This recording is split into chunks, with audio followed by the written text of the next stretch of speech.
But ಇನ್ನು ಬಜೆಟ್ನಲ್ಲಿ middle ಕ್ಲಾಸ್ಗೆ ಟಾಪ್ ಕ್ಲಾಸ್ಗಳು ಏನಿದಾವೆ, ಯಾವ್ಯಾವುದಕ್ಕೆ ಯಾವ್ಯಾವ ರೀತಿಯಾಗಿ ಹಂಚಿಕೆಯನ್ನು ಮಾಡಿದ್ದಾರೆ ಅನ್ನೋದನ್ನ ಕ್ವಿಕ್ ಆಗಿ ನೋಡ್ಬಿಡೋಣ. ಸೊ ಕಿಸಾನ್ ಕ್ರೆಡಿಟ್ ಕಾರ್ಡ್ ಸಾಲ ಮಿತಿ 5 ಲಕ್ಷದವರೆಗೂ ಹೆಚ್ಚಳ ಮಾಡಿದ್ದಾರೆ. ಅದು 3 ಲಕ್ಷ ಇತ್ತು. ಹೈನುಗಾರು ಮತ್ತು ಮೀನುಗಾರರಿಗೆ 5 ಲಕ್ಷದವರೆಗೂ ಕೂಡ ಸಾಲವನ್ನ ಕೊಡ್ತಾ ಇದ್ದಾರೆ. ಬೀದಿ ಬದಿ ವರ್ತಕರಿಗೆ 30,000 ಮಿತಿಯ UPI ಕ್ರೆಡಿಟ್ ಕಾರ್ಡ್ ಅಂತ ಹೇಳ್ತಾ ಇದ್ದಾರೆ. ಅದಕ್ಕೆ ಎಷ್ಟು ಇಂಟ್ರೆಸ್ಟ್ ಏನು ಅಂತ ಲೆಕ್ಕಾಚಾರ ಇನ್ನೂ ಕೊಟ್ಟಿಲ್ಲ. ದೇಶದ 200 ಆಸ್ಪತ್ರೆಯಲ್ಲಿ ಕ್ಯಾನ್ಸರ್ ಸೆಂಟರ್ ಅಂತಿದ್ದಾರೆ. ಅದು ಈ ವರ್ಷಕ್ಕೆ ಮಾತ್ರ 2025-26ಕ್ಕೆ ಅವರ ಪ್ಲಾನ್ ಇರೋದು 5 ವರ್ಷದ ಲೆಕ್ಕಾಚಾರ ಹಾಕೊಂಡಿದ್ದಾರೆ. ದೇಶದ ಎಲ್ಲಾ ಜಿಲ್ಲಾ ಆಸ್ಪತ್ರೆಗಳಲ್ಲಿ cancer day care centre open ಮಾಡ್ತಾರೆ. 36 ಪ್ರಮುಖ ಜೀವರಕ್ಷಕ ಔಷಧಿಗಳಿಗೆ ತೆರಿಗೆಯನ್ನು ವಿನಾಯಿತಿ ಮಾಡ್ತಾ ಇದ್ದಾರೆ.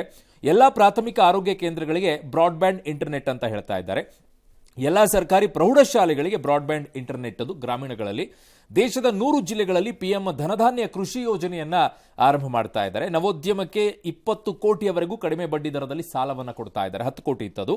ದಲಿತ ಮಹಿಳಾ ಉದ್ಯಮಿಗಳನ್ನು ಪ್ರೋತ್ಸಾಹಿಸಿ ಜಿಲ್ಲೆಯಲ್ಲಿ ಧನಧಾನ್ಯ ಯೋಜನೆ ಅಂತಂದ್ರೆ ಯಾವ್ಯಾವುದೋ ಜಿಲ್ಲೆ ಅಲ್ಲ, ಯಾವುದು ಅಗ್ರಿಕಲ್ಚರಲ್ ಪ್ರೊಡಕ್ಷನ್ ನಲ್ಲಿ ಹಿಂದೆ ಬಿದ್ದಿದೆಯೋ ಟಾಪ್ 100 ಡಿಸ್ಟ್ರಿಕ್ಟ್ಸು ಅಲ್ಲಿ ಹಿಂದೆ ಬಿದ್ದಿರುವಂತ ಜಿಲ್ಲೆ ಅಲ್ಲಿ. ಸುಮ್ಮನೆ ಯಾವ್ದೋ ಡಿಸ್ಟ್ರಿಕ್ಟ್ ಅಲ್ಲ, ಮಂಡ್ಯನಲ್ಲ, ಅಲ್ಲೆಲ್ಲ ಆಗ್ತಾ ಇರೋದು.